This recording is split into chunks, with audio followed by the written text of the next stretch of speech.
All right, so Mark, thanks for joining us. I understand you wanted to, among other things, chat about your August action plan. So first of all, just explain it to me. What is the August action plan? Yeah, so, obviously I've got to represent, and it's a great honor to represent the people of this district in Washington, but when we're not there, we're here. And all of the month of August, I've been focused on traveling across the 19th Congressional District, meeting in upstate communities. And we literally have been to hundreds of community events, activities, businesses, farms, social and community organizations, met with thousands of residents, and have been spending a lot of time just doing what I said I'd do, which is to listen to the people I serve, learn from their experiences, and then take all of that to lead forward on issues that are important to the people I represent. It's been tremendously beneficial, and frankly, we've been nonstop for weeks now. Yeah. So the obvious next question is, what have you heard from people? What are they telling you? Yeah, I've lived in and worked for upstate New York every day of my adult life. A lot of what I've heard are obviously things that I do know, but it's always nice to make them human. The issues facing the people I represent are very not necessarily unique, but shared across 11 counties, from the Hudson River Valley to Ithaca. High cost of living and concern regarding public safety, the challenges facing those with mental health concerns and substance use disorder, ensuring that we're growing job opportunities, and the education we offer in our communities is supporting people to create opportunity for themselves. And so consistently we hear that message. But what's most important about all of this is to humanize the conversation, to really spend the time meeting people where they are and listening to their own experiences. So, we were an organic farmer in Tompkins County only a couple of weeks ago, and she spoke about some very unique challenges that they face, which, by the way, are not all that dissimilar from a more traditional dairy farm. And as we're crafting the Farm Bill, national agriculture policy over the next 30 days, that for me is a way of humanizing some of the policies that I've been working on to make it easier for upstate farmers. At the same time, we went to the opening of Springbrook, a service center in Cortland, and met with people getting the services that Springbrook offers, those with intellectual, physical, and developmental disabilities. And to a person, they talked about the desire to find work, that too often those with disabilities have 80%, we know this, have 80% unemployment rate, and they're not able to access jobs. But that work, and the work, by the way, they do and others in the field do to create those opportunities, humanizes the fight that I'm trying to make every day on behalf of the people of this district. So, since I got into this line of work in 1989, that's a long time ago. Yes, it is. I can't remember a time when the economy wasn't the top concern of voters. It pretty much always has been, and likely always will be. What I'm curious about is, obviously everyone felt the crush of inflation when it first hit, and it seemed to come on really strong. Now we're hearing various national statistics that would suggest that the economy is improving, and yet I'm not sure that that's the feeling at the grassroots level. What are you hearing from people? Technically inflation's down, I guess, to 3% now as opposed to 8 or wherever it was. But are people seeing a turnaround? Are you hearing that? Yeah, I think most people are still struggling pretty hard, and that's gas creeping back up to $4 a gallon throughout upstate New York. It's cost of goods and services at the grocery store. I've got 4 kids. We have to we'll have a couple grocery carts filled with snacks for the next 3 weeks. School coming on us. All those purchases very much more expensive than they were a year and 2 years ago. The other is we know particularly food products. Why? Because the input cost, fertilizer and feed for animal production and food production was on a rise a year or 2 ago. Well, those costs now are trickling down to the price you pay at the grocery store this year. So all of that continuing to put a real crunch on families and individuals. And so that still remains universal. And to say that inflation, or at least the growth of inflation, is slowing, that just means it's 3% on top of the 8%, on top of the 5%, and that's just compounding. The other, which is really important, is that national statistics often ignore rural and rural communities. I'll say upstate communities for our purposes, because it doesn't calculate that we drive farther to get our kids to soccer practice. We drive a little bit further to work. There may be certainly not as much public transportation as an alternative. And small businesses, like some of the bars and restaurants in Endicott, because they're smaller purchasers, they're not able sometimes to get from the food suppliers chicken wings or some product because the cost is too much to transport, so they just choose not to transport to them. And so all of this compounds on our communities, and quite frankly, people still feel it. And you know what they don't want? They don't want politicians in Washington or from Washington flying back in or relocating to the community to lecture us. They don't want to hear us tell them it's not as bad as they think it is. I can tell you, crisscrossing this district and meeting people in their homes, on their farms, and in their small businesses, it's a challenge. It is a real challenge to make ends meet. And what we ought to be doing is focused on meaningful relief, which is why, by the way, I do believe in holding Washington accountable. We've got to be reasonable when it comes to federal spending. I don't want to take money out of your pocket if we don't need to, and if we can't prove we're getting something in return. We shouldn't be giving corporate checks to corporations that don't produce jobs when they say they might. We shouldn't be taxing farmers and families when they can't afford it. And by the way, that's not only the message I send in Washington, it's also what I tell Albany when I speak with the governor or state legislators.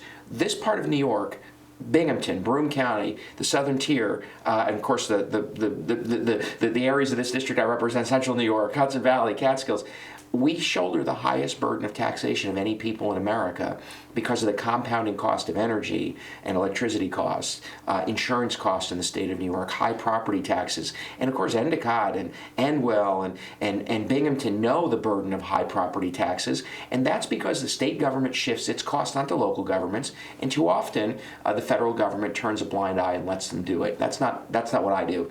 My goal is to hold both levels of government accountable to try to drive down costs for people. So now, while you're out and about, are you also taking an opportunity to educate your constituents about what you've been able to do during your time in Washington? Yeah, so I mean, I do find that it's best for me to listen more and talk less, and so that's mostly what we've been doing. But yeah, it's always an opportunity to talk a little bit about our successes. I point to energy policy. The House did adopt a policy that would drive down energy costs. The Senate has yet to act. The president doesn't seem to want to take it on, but asserting American energy independence as part of, by the way, a transition, and all of the above transition to renewables, critically important to driving down costs and building up our electric grid and the infrastructure necessary to support that kind of transition.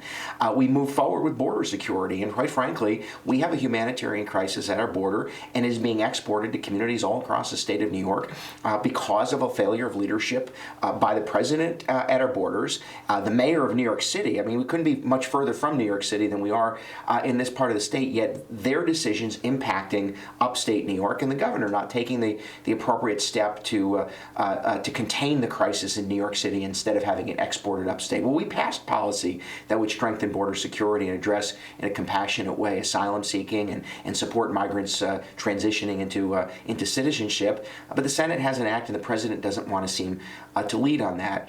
But also I point to you that there are some issues that are very localized. I serve on the Transportation and Infrastructure Committee. We reauthorized the FAA language, American Aviation Policy. 9 of our policy proposals are built into that bill. We were among the most successful members of Congress to have policies adopted by the House in the FAA and in the National Defense Authorization Act that have local benefit to BAE down the road, to the Binghamton Airport, expanding the capability to have advanced aviation here in our region. And so, and by the way, creating American jobs right here at home, support for the renewable energy industry right here at home. All of that been very effective in getting into policy, and frankly, we're going to continue to fight hard for the people of this district. Let's veer into politics a little bit. Well, that's unfortunate. I mean, part of it is, granted, it's a 2-year cycle, Yeah. so, it's hard to get away from it. It did seem a little on the early side that Mr. Riley came out and announced that he wants a rematch. But what seems to also be in the mix right now is this lawsuit, this effort by Democrats in Albany to have the districts redrawn again. And it's assumed that that's because they felt that the current map somehow helped Republicans like you flip districts, and et cetera. How are you approaching this whole issue of this potential redistricting? You could suddenly find yourself with a completely different district to run on. Yeah, first let me say, let there be no question that the second Josh Riley hung up the phone conceding to me last November, he began his campaign for 2024. That's his choice, not mine. I am very focused on doing the work of this district, I really am, and I've done this long enough to know that the minute you start to play into the partisanship and the politics and campaigning, you begin to divide people for no reason. And so my goal is certainly to remain focused on the work. The redistricting, and I will, the redistricting effort, I think is just confusing, it's unfortunate, and frankly, I think voters are just tired and exhausted, and in many ways confused by it. But this is New York, where the only thing certain is uncertainty. So we'll roll with the punches. Whatever happens next, right? The Democrats pushed forward with litigation to reopen redistricting. That could happen. There's an appeal to the Court of Appeals. We'll roll with the punches. We'll educate the people that I serve to explain what's going on when and if districts change, and I'll just take on whatever comes our way. But I do want to say ultimately, you could not have a more nonpartisan district than the 19th Congressional District. It's big, and it does contain several regions of the state who, by the way, share a lot in common. High taxes, natural environment, agriculture, and sort of the small manufacturing industries that make up our employment base. There's a lot we share in common, and a feeling of being overlooked by Washington and Albany all the time.